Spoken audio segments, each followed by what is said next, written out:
Hello दोस्तों, CGPSC ज्ञान के इस नए वीडियो में मैं सरगम गुप्ता आप लोगों का फिर से स्वागत करता हूं। आज का यह वीडियो बहुत इंपॉर्टेंट है। वो जो स्टेट पीएससी की तैयारी कर रहे हैं, जो आईएएस की तैयारी कर रहे हैं, उन सब के लिए बहुत ज्यादा इंपॉर्टेंट है, क्योंकि आज का जो हम लोग का विषय है वो है लाइट के बारे में, यानी कि प्रकाश के बारे में। ये देखिए दोस्तों, मुख्य बात यह है कि ये जो विषय मैंने आज चुना हुआ है, लाइट या प्रकाश के बारे में, हर एग्जाम में बहुत ज्यादा आता है, बहुत इंपॉर्टेंट है। कोई भी आप एग्जाम दो, उससे अगर फिजिक्स से कोई क्वेश्चन आएगा तो प्रकाश से आने की संभावना 90% रहती है। बहुत सारे टॉपिक हैं फिजिक्स के अंदर में, लेकिन इसमें ये प्रकाश का जो विषय बहुत ज्यादा इंपॉर्टेंट है। इसीलिए यह वीडियो आप ध्यान से देखें। तो इस वीडियो की महत्वपूर्ण बात यह है दोस्तों कि ये वीडियो जो मैं आज तैयार कर रहा हूं सिर्फ आपके लिए, वो प्री और मेंस दोनों ही दृष्टिकोण से बहुत ज्यादा महत्वपूर्ण है।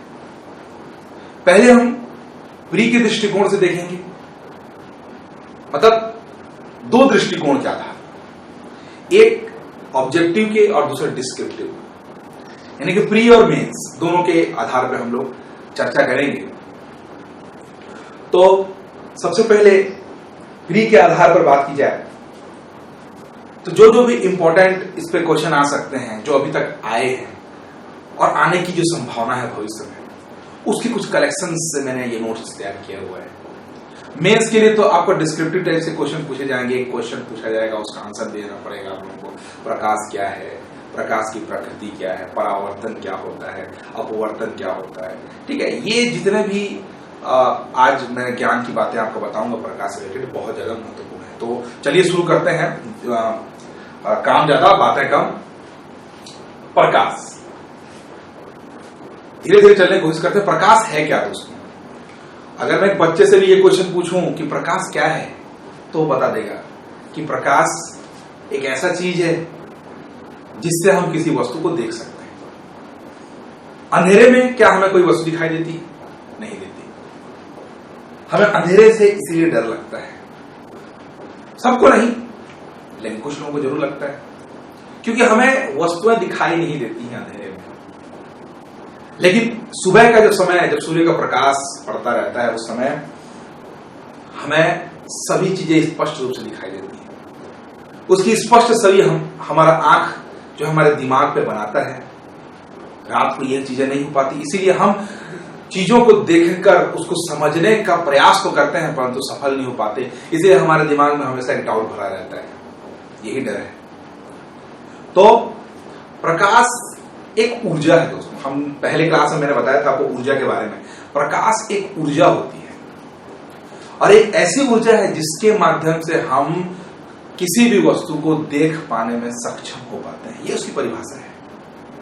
कोई भी वस्तु है, आप मुझे देख रहे हैं क्योंकि यहां पे लाइट जल रही है, ये भी एक प्रकाश है। हालांकि यह प्रकाश कृत्रिम है, क्योंकि यह बल्ब के माध्यम से हम लोग को प्राप्त हो रहा है, लेकिन जो सबसे इंपॉर्टेंट प्रकाश हमें नेचुरली प्राप्त होता है, जिसके ऊपर कोई नहीं, वो है सूर्य का प्रकाश।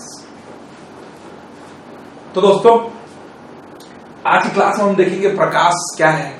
बहुत सारे टॉपिक हैं इसमें कवर करने के लिए, बहुत लंबा वीडियो जाएगा। प्रकाश क्या है, उसके अलग अलग प्रकार की घटनाएं क्या है, कौन से वैज्ञानिकों ने प्रकाश को किस प्रकार परिभाषित किया है, दैनिक जीवन में प्रकाश के कौन कौन से उदाहरण हैं जो एग्जाम में पूछे जाते हैं, उपयोग क्या है, नेत्र के बारे में पढ़ेंगे, लेंस के बारे में पढ़ेंगे, और दैनिक जीवन में प्रयोग होने वाले इन प्रकाश के अलग अलग जो उपयोग हैं उसको अपन डिटेल से चर्चा करेंगे। तो बहुत ही सिंपलिसिटी से मैं आपको ये सब समझा रहा हूं, आपको अच्छे से समझ में आएगा। ठीक है दोस्तों, तो चलिए शुरू करते हैं कि जैसे मैं आपको बताया प्रकाश क्या है। प्रकाश ऊर्जा का वह रूप है जिसके माध्यम से हम किसी वस्तु को देख पाते हैं।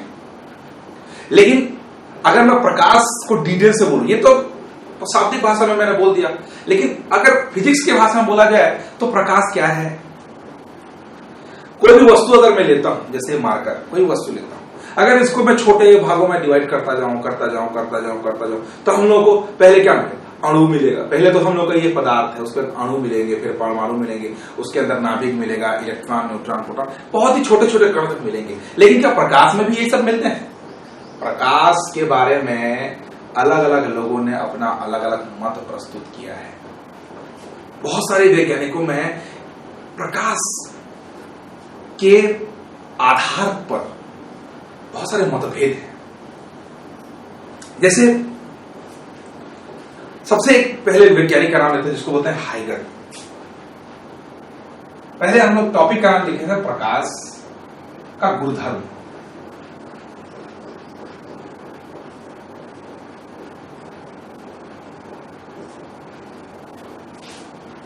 सबसे पहले दोस्तों इस पे हम लोग एक टॉपिक लिखते हैं। सबसे पहले एक वैज्ञानिक का नाम लिखता हम लोग है, वो है हाइगन।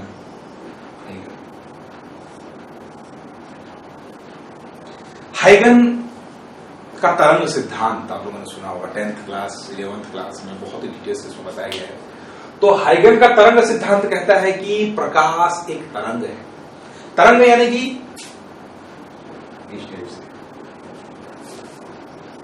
तरंग है, लेकिन ये किस प्रकार की तरंग है? तो इसके भी बारे में थोड़ा चर्चा कर लेते हैं कि तरंग किस प्रकार के होते हैं। तरंग दो प्रकार के होते हैं दोस्तों, एक होता है अनुप्रस्थ तरंग और एक होता है अनुदैर्घ्य तरंग। तरंग तो है, लेकिन किस प्रकार का तरंग है वो देखने की कोशिश करते हैं। तो पहला होता है दोस्तों, पहले अनुदैर्घ्य तरंग देखते हैं। अनुदैर्घ्य, अगर मैं अनुदैर्घ्य तरंग की बात करूं तो फिजिक्स में उसकी परिभाषा है कि जब तरंग की दिशा तरंग संचरण के दिशा के अनुदिश होती है तो इसको हम लोग अनुदैर्घ्य तरंग बोलते हैं। तरंग संचरण की दिशा के समांतर होती है, यानी कि एक ऐसा तरंग जिसमें तरंग जिस दिशा में संचरण कर रहा है उसी दिशा में उस पर कंपन होता है। जैसे कि ये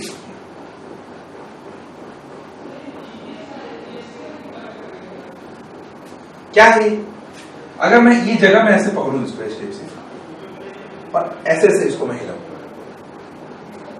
तो एक स्प्रिंग की, इसको एक स्प्रिंग ही समझिए।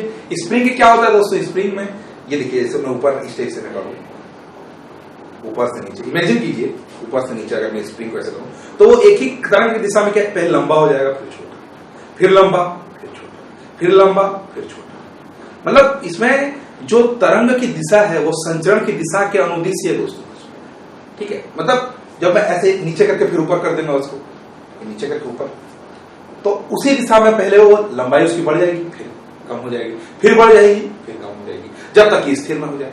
तो उसी प्रकार इसमें भी जब हम थोड़ा सा झटका देके उसको अपने जगह में वापस ले आते हैं तो एक ही दिशा में वो कंपन करता है, इसको अनुदैर्घ्य तरंग बोलते हैं। और दूसरा वो होता है अनुप्रस्थ। अनुप्रस्थ तरंग दोस्तों, फिजिक्स की भाषा में बात की जाए तो वो तरंग है जिसमें गति की जो दिशा है वो तरंग संचरण की दिशा के लंबवत होती है। लंबवत मतलब जैसे अगर मैं स्प्रिंग को अब ऐसे पकड़ूं और इस टाइप से झटका दे दूं, देखिए ये देखिए इस टाइप से हो जाता है, ठीक है। मतलब अगर मैं ऐसे पकड़ ऐसे झटका दूं, हाथ की दिशा को समझिए, ये देखिए इस तरह से जाता है, मतलब ये देखिए ये होता है अनुप्रस्थ तरंग। कम ज्यादा, कम ज्यादा, कम ज्यादा। आपको लग रहा है कि मैं डांस कर रहा हूं, लेकिन नहीं, कम ज्यादा, कम ज्यादा, कम ज्यादा। अनुप्रस्थ तरंग। तो ये तो हो गई तरंग की बात है। अनुदैर्घ्य तरंग क्या होता है, अनुप्रस्थ तरंग क्या है। प्रकाश कौन सी तरंग है? अगर तरंग है तो इन दोनों में से एक ही तरंग होगी, तो किस प्रकार की तरंग है? तो दोस्तों इसका आंसर हम लोग को मिलता है कुछ परिघटनाओं के माध्यम से। जैसे प्रकाश में बहुत सारी परिघटनाएं होती है, जैसे प्रकाश में परावर्तन की घटना होती है, प्रकाश में अववर्तन की घटना होती है, प्रकाश में विवर्तन की घटना होती है, प्रकाश में ध्रुवीकरण की घटना होती है, प्रकाश में व्यतिकरण की घटना होती है। इन सारे घटनाओं के बारे में हम डिटेल से चर्चा करेंगे दोस्तों, बहुत कुछ है इस वीडियो में, हर चीज क्लियर करूंगा आपके लिए मैं। तो ये जितनी भी घटनाएं होती हैं दोस्तों, उसमें से एक घटना जो है वो सिर्फ अनुप्रस्थ तरंगों में होती है। अनुदैर्घ्य तरंगों में सारी घटनाएं हो सकती हैं, लेकिन जो ध्रुवीकरण की घटना है दोस्तों, वो ध्रुवीकरण की घटना ही इन दोनों में अंतर स्पष्ट करता है।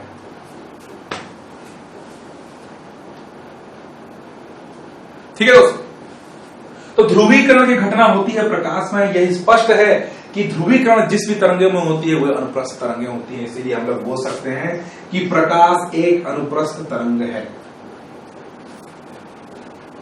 प्रकाश एक अनुप्रस्थ तरंग है।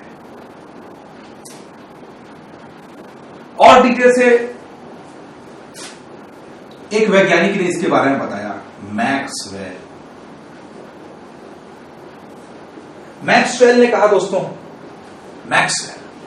मैक्सवेल ने कहा कि प्रकाश सिर्फ तरंग नहीं है, बल्कि विद्युत चुंबकीय तरंगों से मिलकर बनी होती है। मतलब उसमें विद्युत और चुंबकीय क्षेत्र दोनों विद्यमान रहते हैं। उसी तरंगों को विद्युत चुंबकीय तरंगे बोलते हैं। कैसे जानेंगे प्रकाश विद्युत चुंबकीय तरंग है? बहुत सिंपल है दोस्तों। जब सूर्य का प्रकाश सूर्य से होते हुए पृथ्वी पर आता है, तो सूर्य और पृथ्वी के वायुमंडल के बीच का जो स्थान है, जहां पे हम लोग ग्रह जो है, नक्षत्र, तारे, ग्रह, अलग अलग ग्रह पाया जाता है, उस जगह क्या बोलते हैं? निर्वात बोलते हैं, जहां पे कोई हवा नहीं रहती, कोई हवा नहीं रहती वहां। तो ऐसी जगह पे बिना वायुमंडल पे निर्वात में सिर्फ एक ही तरंग गमन कर सकती है, वह विद्युत और चुंबकीय तरंग है, विद्युत चुंबकीय तरंग है। इसी आधार पे हम लोग ने कहा, मैक्सवेल ने कहा कि प्रकाश विद्युत चुंबकीय तरंगे हैं, क्योंकि उसको आगे बढ़ने के लिए किसी प्रकार के माध्यम की आवश्यकता नहीं होती है। ऐसे तरंगों को ही विद्युत चुंबकीय तरंग बोलते हैं। इसलिए हम लोग बोल सकते हैं कि प्रकाश एक विद्युत चुंबकीय तरंग है। स्पष्ट दोस्तों, बहुत आसान है। तो इससे बहुत सारे क्वेश्चन यहां तक भी बन सकते हैं, जैसे प्रकाश कौन सी तरंग है? अनुप्रस्थ तरंग। प्रकाश कौन सी तरंग है? विद्युत चुंबकीय तरंग। किसी ने विद्युत चुंबकीय तरंग, प्रकाश को विद्युत चुंबकीय तरंग बताया था? मैक्सवेल ने। और अगर ये क्वेश्चन पूछा जाए प्रकाश तरंग है, प्रकाश का तरंग सिद्धांत किसने प्रस्तुत किया?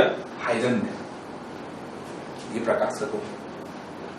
अब चलते हैं आइंस्टीन के पास। आइंस्टीन जो बहुत ही फेमस है,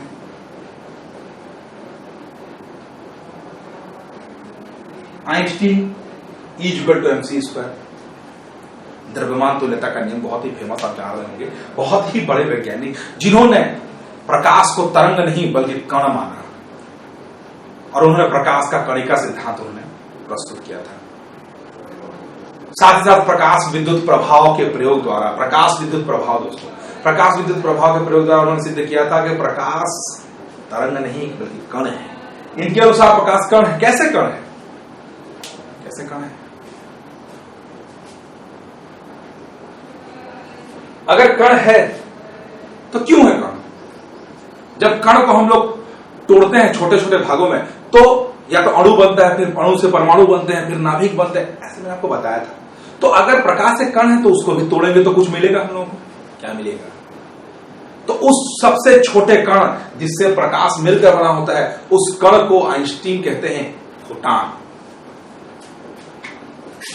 ये शब्द बहुत इंपॉर्टेंट है, फोटॉन। और ये जो आधुनिक सिद्धांत बोलते हैं इसको, इस आधुनिक सिद्धांत में प्रकाश को कण के समान माना गया है, और प्रकाश को बोला गया है कि प्रकाश छोटे छोटे ऊर्जा युक्त कण होते हैं, ऊर्जा के पैकेट होते हैं।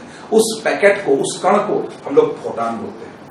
और हर फोटॉन में अपनी एक ऊर्जा निहित होती है, और इन सभी फोटॉनों के संयोग से प्रकाश का निर्माण होता है। प्रकाश का कणिका सिद्धांत दोस्तों आइंस्टीन ने दिया था।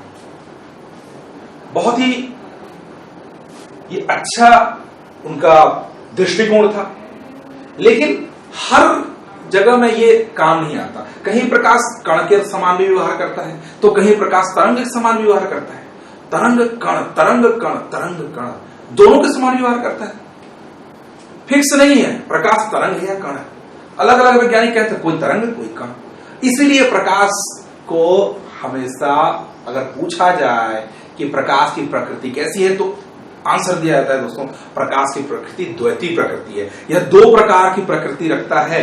यह कुछ कंडीशंस पे तरंग की भांति व्यवहार करता है, तो कुछ जगह में यह कण की भांति भी व्यवहार करता है। इसीलिए प्रकाश की प्रकृति को द्वैती प्रकृति बोलते हैं दोस्तों। ये वर्डिंग आपको अच्छे से याद रखना है, द्वैती प्रकृति। तो प्रकाश के गुण में आप ये सब पॉइंट लिख सकते हैं। प्रकाश के क्या क्या गुण हो सकते हैं, तो प्रकाश के बहुत सारे गुण हैं दोस्तों। प्रकाश में बहुत सारी घटनाएं होती हैं, आप लिख सकते हैं, परावर्तन, अपवर्तन, व्यतिकरण, विवर्तन, ध्रुवीकरण, बहुत सारे घटनाएं। उसके अतिरिक्त प्रकाश दो प्रकृति रखे हुए है। सबसे पहला कण की भांति व्यवहार करता है, तरंग की भांति व्यवहार करता है दोस्तों। ये बहुत इंपॉर्टेंट है। अगर प्रकाश के गुण आपको पूछा जाए तो ये इसमें से, ये अभी तक मैंने जितना ही बताया इसमें से बहुत सारे क्वेश्चंस बन सकते हैं।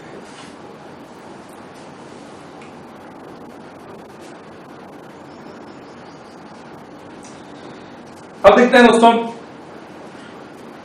एक क्वेश्चन पूछा जाता है प्रकाश का तरंग दैर्ध्य। प्रकाश का तरंग दैर्ध्य भी होता है, अलग अलग प्रकाश का तरंग दैर्ध्य, दृश्य प्रकाश का तरंग दैर्ध्य। तो जो ये प्रकाश होता है दोस्तों, उसका तरंग दैर्ध्य आपको याद रखना है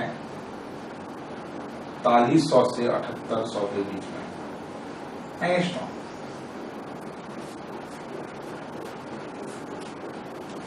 ये इंपॉर्टेंट क्वेश्चन है, ये एग्जाम पूछा जा सकता है कि प्रकाश का तरंग दैर्ध्य कितना होता है। तरंग दैर्ध्य को हमेशा एंगस्ट्रॉम में नापते हैं, इसलिए इसका तरंग दैर्ध्य 3900 से 7800 एंगस्ट्रॉम के बीच में होता है।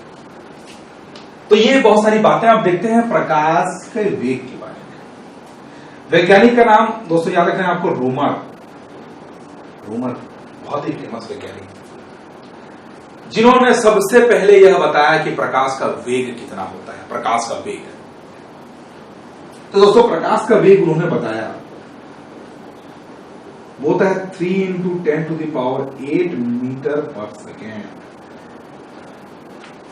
हर जगह में आपको ये क्वेश्चन पूछा जा सकता है। और दैनिक जीवन में जब भी आप मैथ्स सॉल्व करते हैं, जब आंकिक प्रश्न सॉल्व करते हैं, भौतिक के आंकिक प्रश्न सॉल्व करते हैं, तो आपको ये वाला जो इंफॉर्मेशन है, यानी कि वेग, प्रकाश का वेग कितना होता है, वायु या निर्वात में है प्रकाश का वेग है ये 3 × 10⁸ मीटर पर सेकेंड।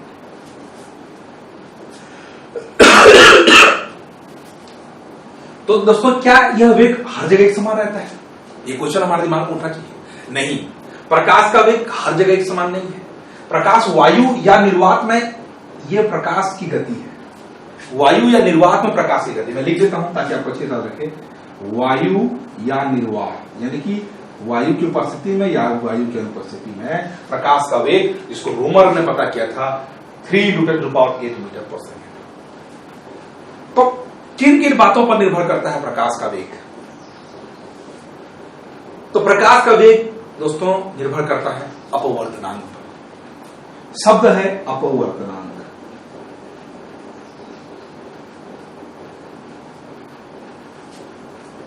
अपवर्तनांक क्या होता है? अपवर्तनांक, क्योंकि प्रकाश का वेग अपवर्तनांक पर निर्भर करता है दोस्तों। किसी भी माध्यम का अपवर्तनांक जितना ज्यादा होगा, उसमें प्रकाश का वेग उतना कम होता है। इसको इस प्रकार से बोला जा सकता है कि किसी भी माध्यम का अपवर्तनांक जितना कम होगा, उसमें प्रकाश का वेग उतना ज्यादा होगा। यानी कि एक दूसरे के उल्टे, अपवर्तनांक का उल्टा वेग। तो इसको अपन कैसे बोल सकते हैं? अपवर्तनांक और वेग के बीच में संबंध कैसे लगाएंगे अपन? अपवर्तनांक वेग का व्युत्क्रमानुपाती होता है दोस्तों, यानी कि ये वाला जो सूत्र है ये इंपॉर्टेंट है।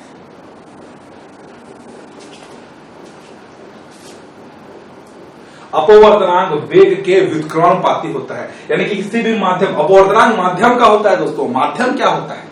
माध्यम जिससे होकर कोई प्रकाश गुजरता है उसको माध्यम बोलते हैं। जैसे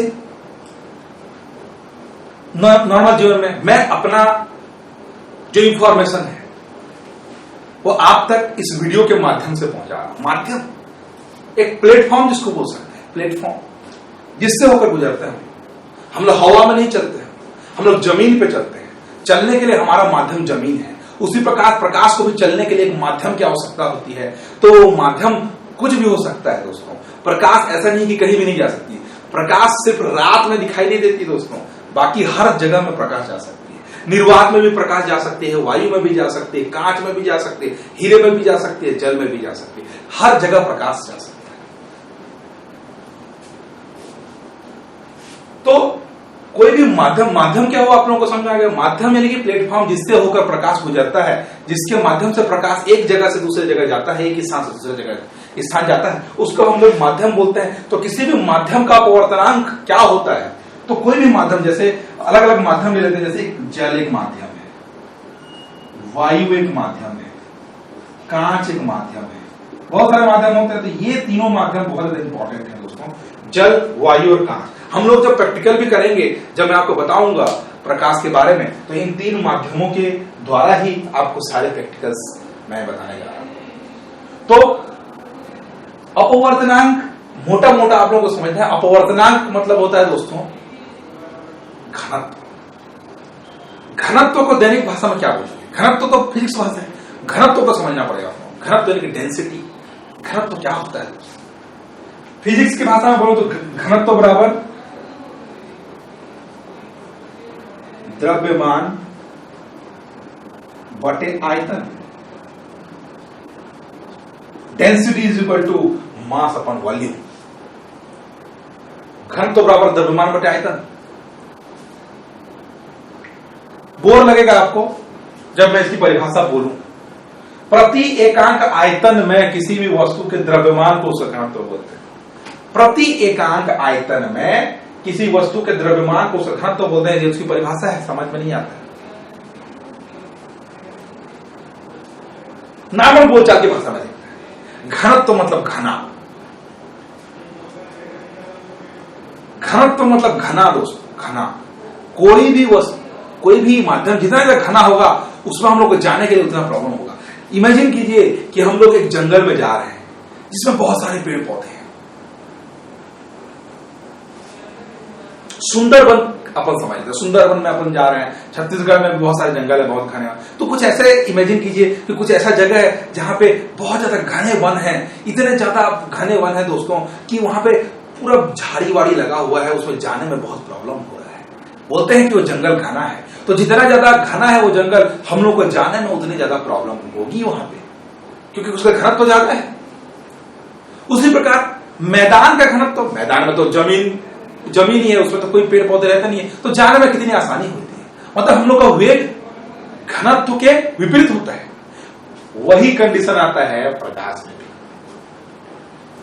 माध्यम का घनत्व ज्यादा, यानी कि माध्यम जितना ज्यादा घना, प्रकाश उतना कम जा सकता है। आप खुद को प्रकाश मान चलिए और उसके हिसाब से चलिए, आपको पता चल जाएगा कि वस्तु का अपवर्तनांक ज्यादा है या कम। समझने की जो बस आवश्यकता है। तो आप खुद सोचिए, जल का अपवर्तनांक ज्यादा है या वायु का अपवर्तनांक ज्यादा है या कांच का अपवर्तनांक? ये क्वेश्चन पूछा जाता है। इसमें पूछा जाता है कि जल, वायु और कांच में हम आरोही या अवरोही क्रम में बताइए कि किसका अपवर्तनांक ज्यादा है। खुद सोच सकते हैं आप, ज्यादा घना क्या है? जल, वायु, कांच। सबसे घना क्या है? कांच। अगर मैं आपको कांच में जाने के लिए बोलूं, जा पाओगे? नहीं। तो वायु का भी वही स्थिति है। वायु जब कांच से गुजरता है दोस्तों, तो उसका वेग कम हो जाता है। कांच का अपवर्तनांक सबसे ज्यादा होता है तीनों में। उसके बाद ये दो बचे, दोनों में से जल और वायु में किसका अपवर्तनांक ज्यादा है? जल का अपवर्तनांक ज्यादा है, क्योंकि जल का घनत्व ज्यादा है दोस्तों, इसीलिए जल का अपवर्तनांक भी ज्यादा है। तो सिंपल सा फंडा है दोस्तों, अपवर्तनांक का मतलब होता है इनडायरेक्टली उसका घनत्व,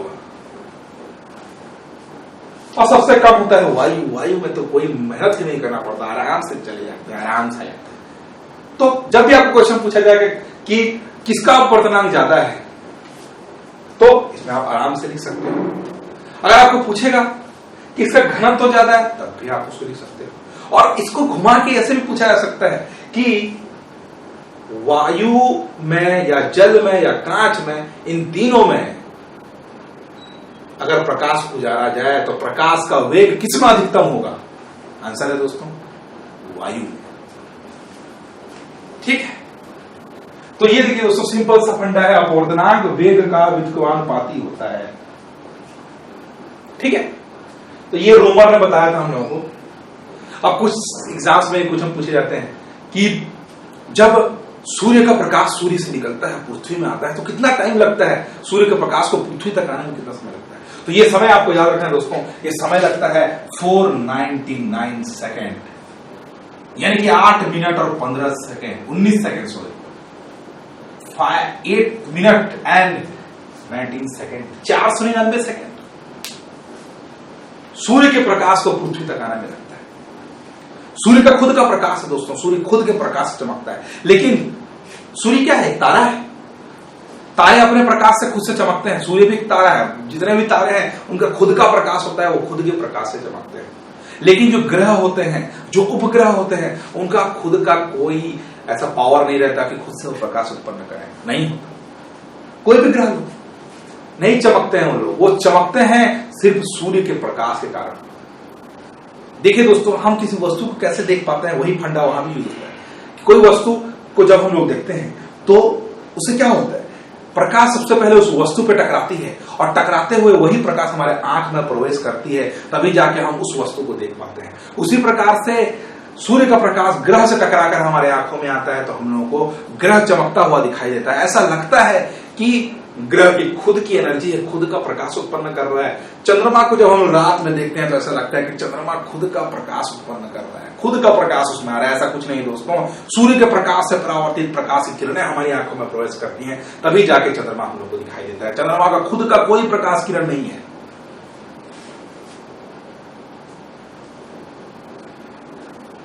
तो ये जो चंद्रमा है उसके प्रकाश को हमारे पास आने में कितना टाइम लगता है, ये भी एक क्वेश्चन पूछा जाता है एग्जाम में। तो ये क्वेश्चन का आंसर है दोस्तों 1.28 सेकेंड। 1.28 सेकेंड अप्रॉक्स याद रखिए। 1 सेकेंड ज्यादा डिटेल से याद अगर रखना है तो 1.28 सेकेंड याद रख लीजिए। 1 सेकेंड लगता है मान के चलिए अप्रॉक्स।